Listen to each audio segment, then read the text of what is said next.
El helicóptero aún no había apagado las hélices cuando Daniel Wetmore sintió que el corazón se le detenía. No era el ruido ensordecedor lo que lo dejó sin aliento, sino la imagen frente a él. La vieja casa de madera donde había crecido, aquella que juró no volver a pisar jamás, estaba rodeada de luces cálidas, flores frescas y gente. Mucha gente. Durante un segundo, pensó que se trataba de un error. Durante el siguiente, creyó que iba a desmayarse. Antes de continuar, si crees en la bondad, en las segundas oportunidades y en que el pasado puede sanar aunque duela, regálanos un like, comparte esta historia y suscríbete al canal. Y cuéntanos en los comentarios desde qué lugar del mundo estás viendo este video. Tu apoyo mantiene vivas historias como esta.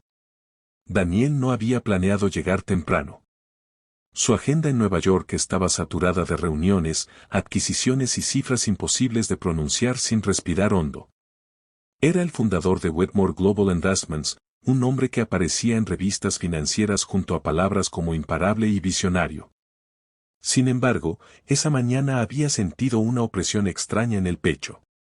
Canceló 2 reuniones, subió a su jet privado y ordenó volar hacia Carolina del Norte, hacia la antigua propiedad familiar que había comprado años atrás solo para evitar que cayera en manos extrañas. La casa estaba enclavada entre robles gigantes y campos que en su infancia parecían interminables. Allí había aprendido a andar en bicicleta, allí había enterrado a su perro Charlie, allí había visto por última vez a su padre antes de que una discusión absurda lo separara para siempre. Después de la muerte de su padre, Daniel vendió todo lo que pudo vender y huyó a la ciudad con una rabia silenciosa que lo impulsó a construir un imperio. El dinero se convirtió en su venganza contra la pobreza, contra los errores, contra el abandono. Por eso no entendía lo que veía ahora. Decenas de autos modestos estacionados frente al camino de grava. Niños corriendo por el jardín que él recordaba seco y descuidado. Una pancarta enorme colgada en el porche que decía bienvenido a casa, Daniel. El aire le faltó. Caminó hacia la entrada con pasos inseguros, como si cada tablón del suelo pudiera romperse bajo el peso de los recuerdos. La puerta principal, que solía rechinar, estaba recién pintada de blanco. Las ventanas brillaban. El olor a madera vieja había sido reemplazado por el aroma a pan recién horneado. Fue entonces cuando vio a Margaret Alice.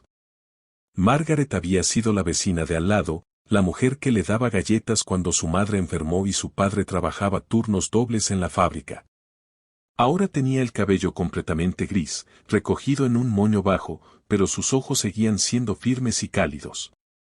Ella se acercó con paso decidido, y aunque Daniel esperaba una explicación fría y empresarial, recibió algo muy distinto. La multitud comenzó a aplaudir. Daniel sintió que el mundo giraba. Miró a su alrededor buscando una cámara, una trampa, un malentendido legal. Había donado millones a fundaciones, hospitales, universidades, pero nunca regresó aquí. Nunca llamó. Nunca escribió. Margaret le explicó, con una voz que parecía abrazarlo, que la casa llevaba meses siendo restaurada.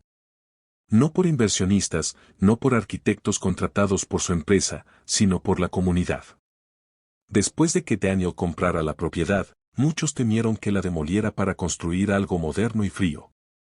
Pero cuando supieron que la casa permanecería intacta, decidieron convertirla en algo más grande que un recuerdo, un centro comunitario en honor a su padre, Thomas Wetmore. Daniel casi se desplomó al escuchar ese nombre. Su padre había sido un hombre duro, silencioso, orgulloso. Trabajó 30 años en la misma fábrica sin faltar un solo día. Cuando la empresa cerró, cayó en una tristeza profunda. Daniel, joven y ambicioso, le reprochó su conformismo. Aquella última noche, las palabras fueron cuchillas. Daniel se fue. Su padre murió meses después de un infarto. Durante años, Daniel culpó al pueblo por no haber ofrecido más oportunidades, culpó a la fábrica, culpó al destino. Nunca se permitió culparse a sí mismo. Y ahora, esas mismas personas estaban allí, sonriendo, mostrando fotografías antiguas pegadas en murales improvisados. Fotografías de su padre arreglando bicicletas gratis para los niños del barrio. Fotografías de él, pequeño y desdentado, sentado en los hombros de Thomas durante el desfile del 4 de julio. Daniel sintió que el traje italiano le apretaba el cuello. Todo su éxito, sus edificios de cristal, sus cenas con políticos, parecían irrelevantes frente a esa pared cubierta de recuerdos. Margaret le contó que su padre había sido el primero en proponer una biblioteca comunitaria cuando la escuela perdió fondos. Que había organizado colectas de alimentos en invierno sin decirle a nadie. Que muchas de las familias presentes habían sobrevivido gracias a su discreta generosidad. Daniel nunca supo. La culpa lo atravesó con una intensidad casi física. Recordó las noches en que su padre llegaba cansado, con las manos llenas de grasa, y aún así sonreía. Recordó haber confundido esa sonrisa con resignación. Recordó haberle dicho que quería algo más grande que ese pueblo insignificante. El centro comunitario estaba casi terminado. Había una pequeña sala de lectura, un taller de carpintería y un espacio para tutorías escolares. En la pared principal, una placa sencilla, Thomas Wetmore Community House. La grandeza está en servir. Daniel sintió que las rodillas le fallaban. Durante años, había perseguido la grandeza en números, en adquisiciones, en rankings. Pero allí, en esa casa antigua de su infancia, comprendió que había otro tipo de riqueza. Una que no cotiza en bolsa. Los días siguientes fueron los más difíciles de su vida. Canceló reuniones importantes y se quedó en el pueblo. Caminó por las calles que antes le parecían demasiado pequeñas. Visitó el cementerio y, por primera vez, habló en voz alta frente a la tumba de su padre. No pidió perdón con palabras elegantes. Solo reconoció su orgullo, su miedo, su error. La comunidad no le reprochó su ausencia. Eso fue lo que más le dolió. Lo recibieron como si nunca se hubiera ido. Le mostraron los planos de expansión del centro, las necesidades de los niños, los problemas de empleo en la zona. Daniel, el millonario que negociaba cifras astronómicas sin pestañear, se encontró aprendiendo a escuchar.